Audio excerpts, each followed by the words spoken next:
আসসালামু আলাইকুম। আমি মোহাম্মদ শামসুদ্দিন আহমেদ, সাবেক টিসিএফ। আমার একটা জমিন আমার বাবার নামে 25 শতাংশ জায়গা, এটা আমরা দীর্ঘদিন যাবৎ ফসল করে আসতেছি এবং সেই জায়গাটি কোনো এক ব্যক্তি সন্ত্রাসী হিসাবে আমার জায়গাটা দখল করে রাখছে। আমি জায়গা উদ্ধার করতে গেলে আমাকে হুমকি দেয় এবং আমার কাগজপত্র সঠিক আছে এবং আমার খাজনাও দেওয়া আছে। ইদানিং যাওয়ার পরও আমার জায়গার কোনো পেলাম না।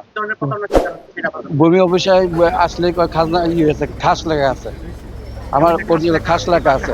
25 শতাংশ জায়গা, জায়গা হইলো আমার 32 শতাংশ, 7 শতাংশ একর হয়েছে, বাকি হলো 25 শতাংশ। এই 25 শতাংশ জায়গায় আমরা দাবি করতেছি, কিন্তু ভূমি অফিসে আসলেই খাস দেখায়। তো খাস আর কে বা কে কারা লিখতে পারে?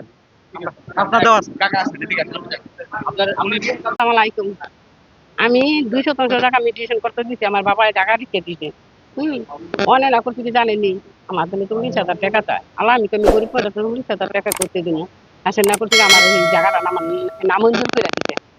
তো নামঞ্জুর করে দিতে আবার ফিরে আমি এই 1 বছর বাদে আবার ফিরে আমি সেই জায়গাটা আবার ফিরে আমি পরে 2 মাসের লাহানি আবার আমি ফিরে জায়গাটা আমি আবার অনলাইনে হালাই আবার জায়গাটা আমি এনে জমা দিয়েছি মতন আবার আমার জায়গাটা আমার নামঞ্জুর করে দিচ্ছে, আবার নামঞ্জুর করে দিচ্ছে।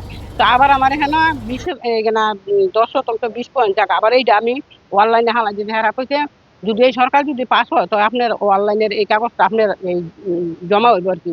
ওখানে এই কাগজটা জমা হইতে তখন আমার ওনার ফোন দিছে, তো আপনার কাগজ এটা হলো বাহির ব্যক্তি সম্পত্তি। তো আলা ওনা ফোন দিছে, মতন ওখানে আইসি আইয়া দিয়ে আপনারা ওখানে এই কাগজ জমা নিয়ে আনি আবার নামঞ্জুর করে দেন কি কেমনে করতে পারলা?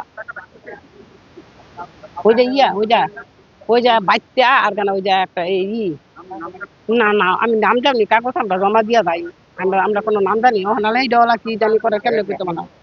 2 শতাংশ আমার নামে, হ্যাঁ আমার নাম হচ্ছে মাজদা। 2 শতাংশ আর এখানে হইতেছে 20 শতাংশ, এইখানে 10 শতাংশ এই 20 পয়েন্ট জায়গায় যেটা একটা মিউটেশন জমা দিব ওখানে এইটা আবার নামঞ্জুর করে দেন কি কেমনে করলা?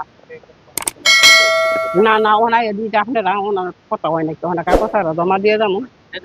এক্সপিরিয়েন্সটা খুব আশাহত হয়েছি, বিকজ 9টার সময় অফিস খোলার কথা, 9:45টার সময় কর্মকর্তা 2জন এসছেন, একজন এসছেন 9:45 আর একজন 10টার পরে এসছেন ইন্সপেকশন শুরু করে।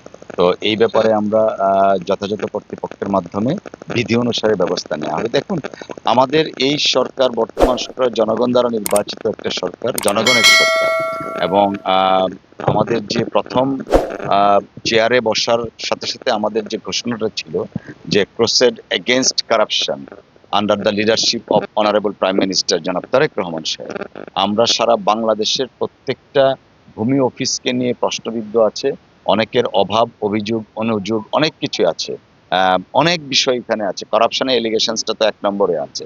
তো আমরা জনাব প্রধানমন্ত্রী জনাব তারেক রহমান সাহেবের নির্দেশে আমরা এই বিষয়গুলো অ্যাড্রেস করছি। আজকে এই ভূমি অফিস আমরা পরিদর্শন করেছি, কম বেশি রেগুলারিটিস আছে। আর সবচেয়ে বড় কথা যেটা, ভূমি অফিসের যারা সেবাদানকারী কর্মকর্তা থাকেন তাদের সাথে সেবা গ্রহীতাদের একটা ব্যাপক গ্যাপ কাজ করছে। ওনারা প্রপারলি এক্সপ্লেন করছেন না কোন কাজটা কত সময় লাগবে, কতদিন সময় লাগতে পারে। মানে আমাদের যে প্রথাগতভাবে যে একটা আমলাতান্ত্রিক মনোভাব, সেইটা এখনো বিরাজমান। প্রজাতন্ত্রের কর্মকর্তা বা কর্মচারী হিসাবে জনগণের সাথে যে সম্পৃক্ততা, ইন্টারাকশনটা, সেটা হয়ে উঠছে না। তো সেই বিষয়টা আমরা অ্যাড্রেস করব।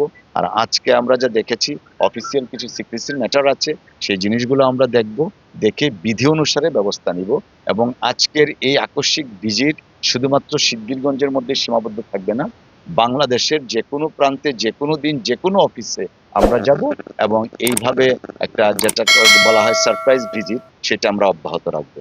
আমরা কারাপশনের এগেনস্টে আমাদের যে ভূমিকা, অর্থাৎ আমাদের যে ঘোষণা জিরো টলারেন্স, জনাব তারেক রহমান সাহেব মাননীয় প্রধানমন্ত্রী ওনার নির্দেশে, সেটা আমরা অব্যাহত রাখবো। এবং এইটা বাংলাদেশের সরকার, জনগণের সরকার এবং জনগণ দ্বারা নির্বাচিত সরকার হিসাবে আমরা জিরো টলারেন্স এগেনস্ট কারাপশন সেটা কার্যকর করবো ইনশাআল্লাহ।